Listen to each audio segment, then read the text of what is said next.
Well, hello, my name's Treesap, and I want to talk about Look Outside. Now, I had seen this game around. YouTube had recommended me multiple videos about this particular game, whether they were long-form analysis, reviews, playthroughs, or lore videos. I was seeing them on a relatively frequent basis, and Steam itself even recommended and said, hey, this might be something you like. So I finally caved. I picked it up while it was on sale, and also was having a massive content update. So I guess it worked out in the end, because I don't know what was here, what wasn't here before that. I don't know how much of the stuff that I was really playing was new or not. It doesn't really matter. But in this game, you're basically a guy named Sam. You can name him something else, but I just went with what I guess is the canonical name. I don't know why I'm saying guess. It's there. It was just there on the screen. But you wake up in your apartment. The world is gone to shit. You don't know what's going on outside. You can look outside. Wouldn't recommend it. The game gives you the opportunity, the choice to make a terrible decision. One that I did not make because, hey, your neighbor who's staring through the crack in your wall is telling you, hey man, don't look outside. It's terrible.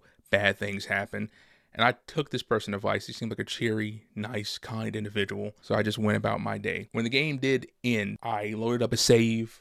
I looked outside, and of course, something bad happened. I was absorbed into the heavens, not in the like, oh, it's the rapture, Jesus returning, time to dine with the Father in the heavens. No, it was not that type of thing. It was actually most likely because you only just see your character get sucked up, not sucked up and like lifted up, more as in all their flesh, all their bones, everything just separates and they're absorbed, most likely into some Lovecraftian entity's body, just another piece of biomass adding on to it, allowing it to most likely better rampage across the land, causing chaos, mayhem, general apocalyptic shenanigans. But enough of that. Let's just talk about what this game has to offer for you, an individual looking to play it. Well, you're given one concrete task, which is just survive for 15 days. That's all you have to do. You don't really have to do anything else. There are other quests, other storylines, other things you can do, but you could just sit in your apartment, play video games, eat frozen dinners, and just exist. You don't even have to open the door for anybody because there are people who will come around and they can offer you all kinds of things. I kind of played in a way where I always open the door. No matter what, I would always open the door, talk to the people, and usually it was just a person offering to sell me something, whether they were selling me video games, sports equipment, food, teaching me how to do recipes, and on some occasion these would be individuals in which I could interact with, and they would become party members, which are very useful because this is a game where you're going to be fighting things if you so decide. And there's a lot of things that want to kill you because you're in this apartment. This is where everything takes place, but it's not boring because this apartment has also been transmogrified by whatever is occurring outside. And so has the majority of the people in the apartment. They have become monstrosities. You will encounter them while you're breaking into their homes and taking all their stuff, which would be a reason for them to kill you anyway, depending on how you feel about thieves. But even then, they would kill you even if they caught you outside, because there are enemies roaming around. You could just be walking down the halls and they will try to kill you. It's not an infinite thing that occurs. There are certain things that change throughout the game based on decisions and progression you make, because you can tackle this game in a multitude of different ways. There are choices and options. You could just be a violent maniac killing anybody, really. You can attack anybody you want for the most part. I think the only guy I couldn't attack was an individual who was running like a general store. But other than that, everybody else can be killed. So you can basically become a monster like the majority of the people here. Though some of them are nice. A lot of people have looked outside because that's what's caused these people to become that way. That's why when I thought at the end of the game, when I reload the save, maybe you get some bonus. No bonus, sadly. You're not one of the lucky ones or unlucky ones, depending how you look at it. And they'll give you quests, they'll give you things to go do, and some of them are rather sympathetic. I like how the game tells a story and you figure out stuff that's going on. And since it is an apartment, sometimes you need to get keys, you need to get these weird little discs to open doors to get to different places. And since this place has been morphed, it is massive, far more massive than just a normal, say, 4 or 5 story apartment would be. There's a lot of places that have been just changed, and there's a lot of dangerous things. You never know what you're really going to come across when you step into a room. One place could be filled with a bunch of people that have been morphed into these strange men who all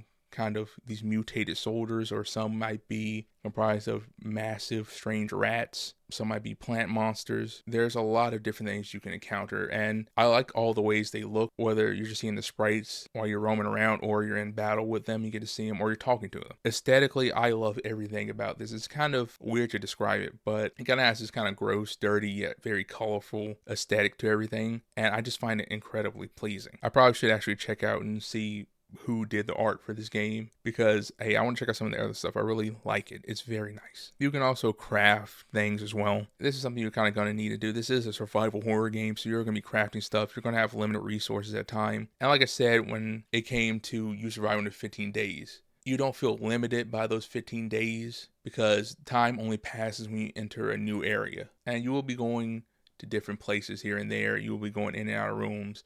So time will pass from morning to night.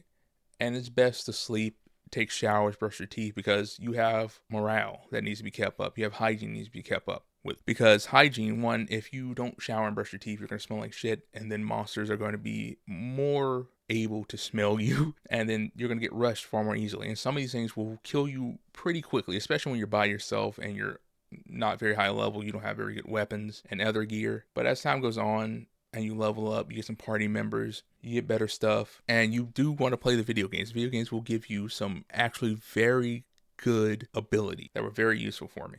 And I would say I'm glad I was nice to certain people because making friends is going to be necessary. You can have up to 4 party members, including, 3 party members. 4 if you include yourself. My team comprised of a almost Jason Voorhees-esque woman who used to be a gardener before she looked outside and became a mad woman who's massive and carries around a meat cleaver, a rat baby, because like I said, there are mutated rats. And this one, I guess it has some human sentience to it. Found it in a crib, picked it up, took care of it, had to give up an arm for it because a wall wanted to eat it. A mouth in a wall wanted to eat it.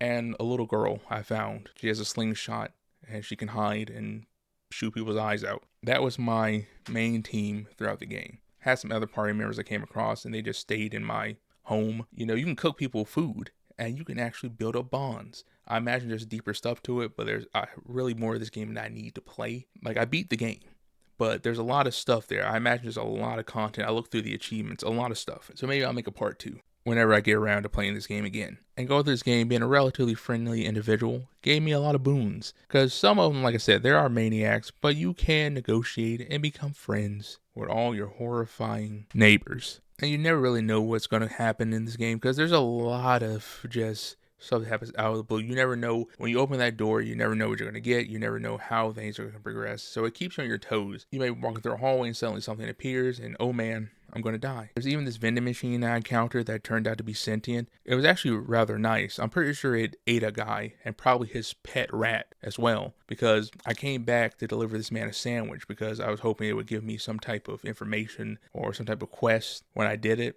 And I was like, I went up, found the ingredients, made the sandwich in my house, came back, okay, there's a trail of blood leading there. I wonder what's going on. Go in there, gone, just disappeared. I don't know if the vending machine did it surely, precisely, actually, but I got a feeling it might have, given the giant teeth and all. But who knows, there might have been something I missed throughout this game. I definitely know there's a lot of stuff I missed. Like I said, I looked through the achievements.